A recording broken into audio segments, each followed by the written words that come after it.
Today is my birthday, April Fool's. The question is that a statement or a prank? So for my daughter's birthday, we had the Camaro detailed. Well, my wife did. She had her detail guy that comes to the house come and detail it. He cleaned out the carpet as best he could, seats. Everything came out really well. Like in the very back here, it looks great. And when you get up here to the front, the seats came out great. The dash is looking great.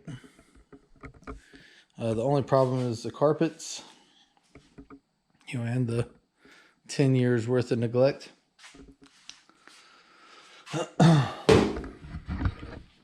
About the only thing left we have to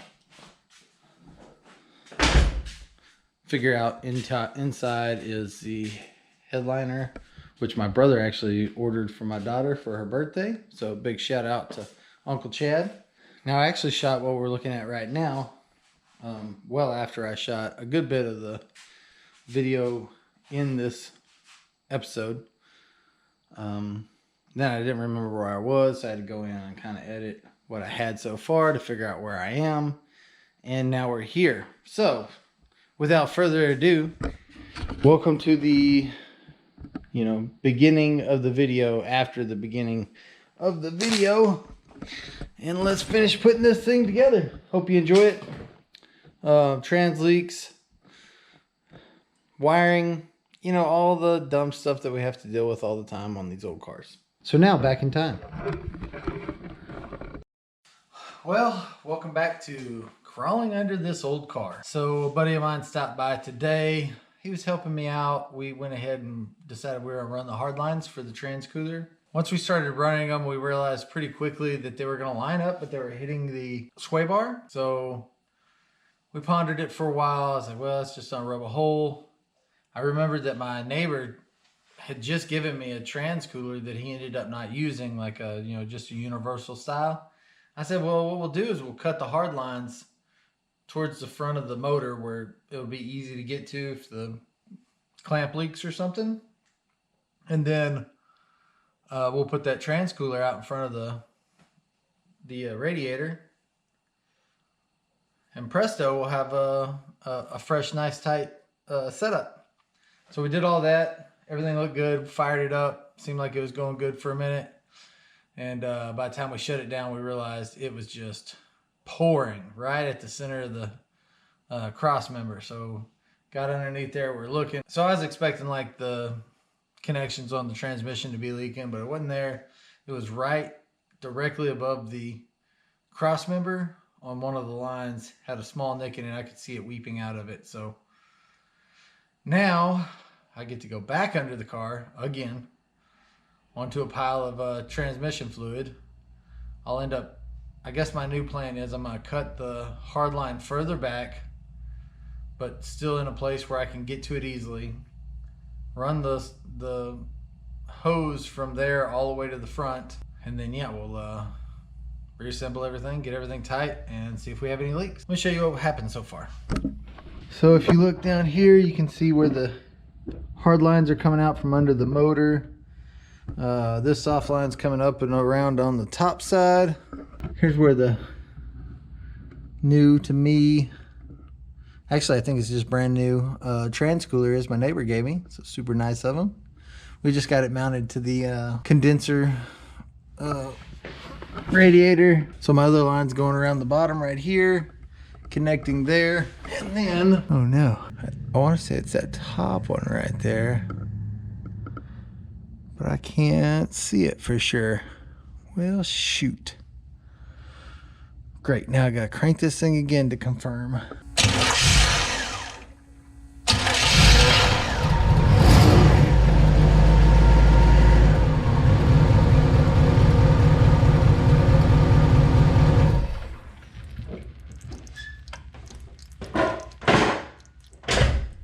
Well, I guess let me see what y'all saw. Good, and honestly, I mean, these little...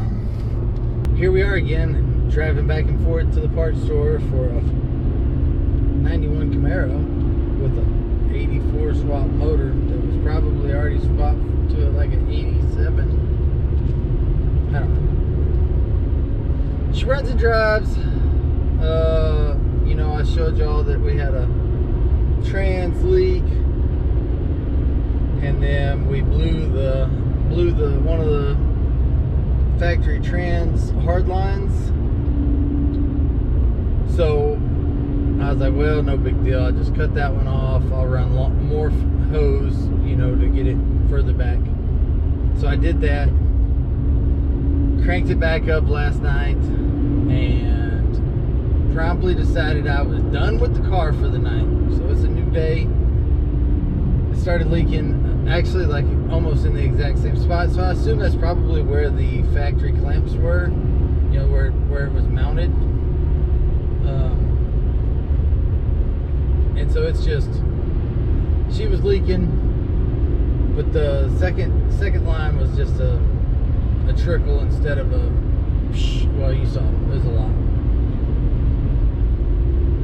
Anyhow, so we got some more hose, more transline hose. We got a whole bunch of clamps because I'm running low on like small clamps. So I got an assortment. And then I went ahead and I don't know if you heard or not, whenever I cranked it to check the line, I've been having this, the starter's not happy. So I decided, well, I think it's just the starter is not happy. It needs to be replaced. But I said, you know what? I'm gonna grab some shims. Just get something and pull the Bendix out. See how that's lined up. I'm gonna give it a little bit of shim because it looks like it's already perfect. Give it a little bit of shim just to give it a little bit more space to see if that makes it more happy, because it sounds like it's, you know, it misses engagement or partially engages type thing, so it kind of pop and then anyhow it'll either be cured or we'll do a deeper dive investigation of it. So that's where we're at right now. Headed back home. I gotta be up at, I'm sure, at least 4 a.m. in the morning tomorrow, so we're probably not gonna mess with this starter too. Oh, my brother I think is coming in town, so probably not gonna mess with this starter too hard. Check out this cool car. I was trying to get down to the, what's their channel called, the Journey HQ. They're having a car show down in Palestine, Texas today. Some people might call it Palestine. And let's turn in this neighborhood. Somebody had a rough weekend at the mud park.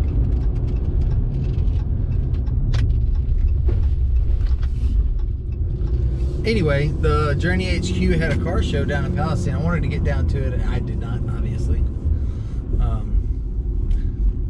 But this is one of those deals where I thought I would have this trans cooler hooked up and done, you know, basically immediately. And then we just had bad luck.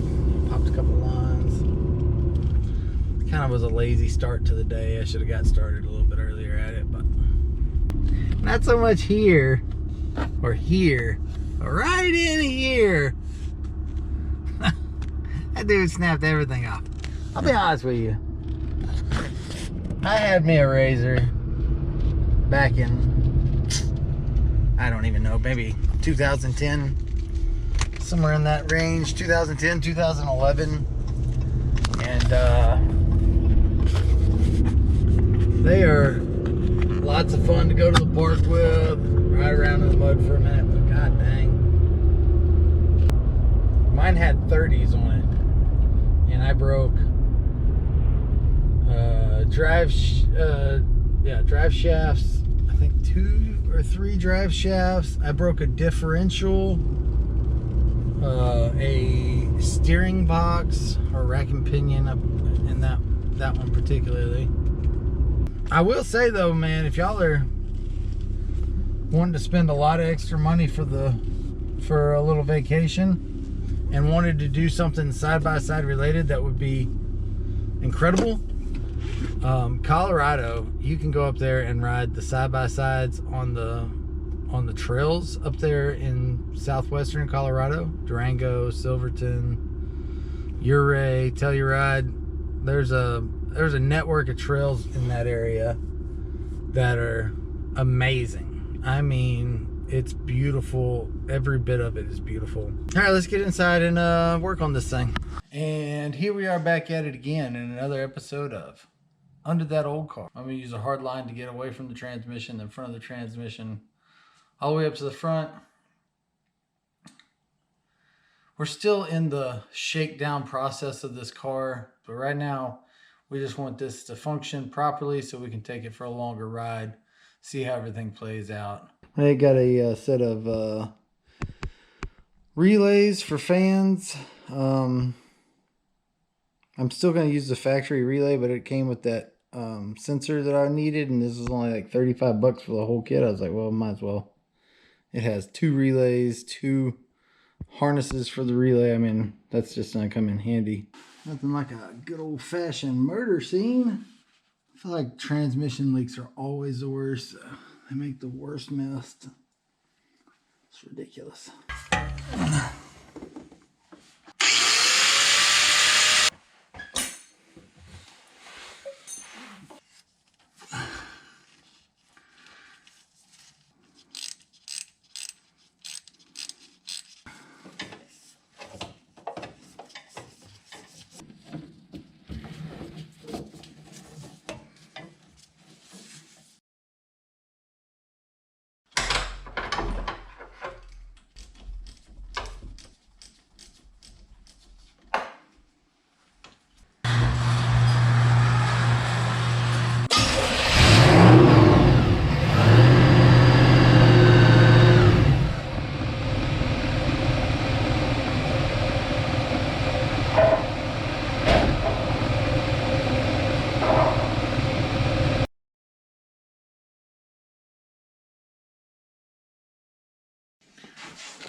Alright, so I got this switch to ground. I think it's set at 165 from the Amazons. Okay, so I had cut the wires for the fan connection.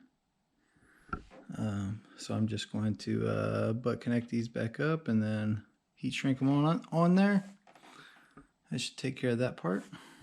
Alright, so I finished my wiring for the temp switch for the electric fan.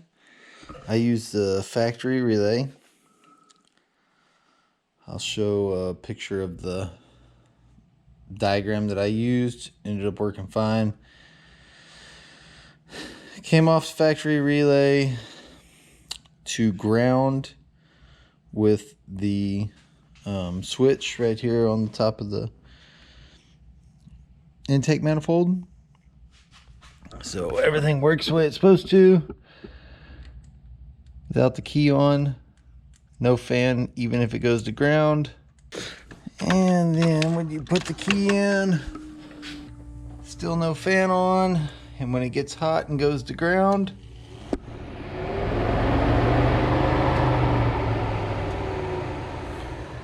fan comes on. I didn't have to figure anything out really. The wiring was already ran for the main power wire to the fan. Ground was already ran to the fan, so I just had to reconnect the connector that I had cut so that I could splice in power directly from the battery. And then on the relay, I'm not sure exactly why, but it has a green and white wire that's supposed to be switched to ground. It doesn't come on when I kick the AC to the AC position. I'm not sure if that's a wiring issue in the AC, if I cut the wire going to the AC controller.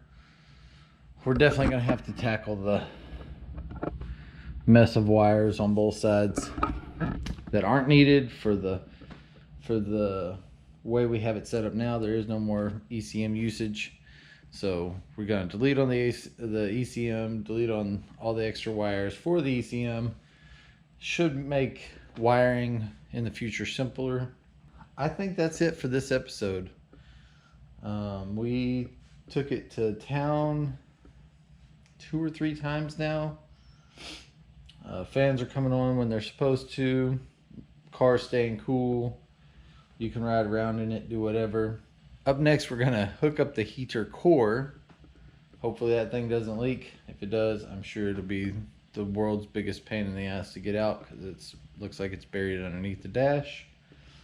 Once we get that hooked up and functioning, get some vacuum lines took care of so that the AC can switch between different vents whenever you select them.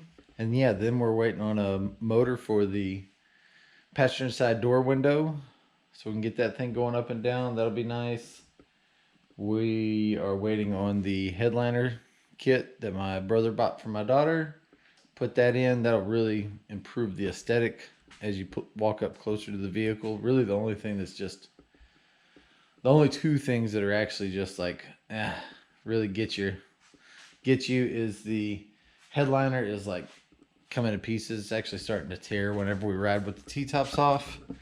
And then this little dent right here. So maybe we're gonna put that in the near future. Headliner in the near future. Window. I think that's gonna cover it. I hope y'all are enjoying this build. If y'all got any tips, tricks, comments, help, let me know. Comment down below. You want me to try anything? Let me know. We might. Thanks again for watching. We'll see y'all next time.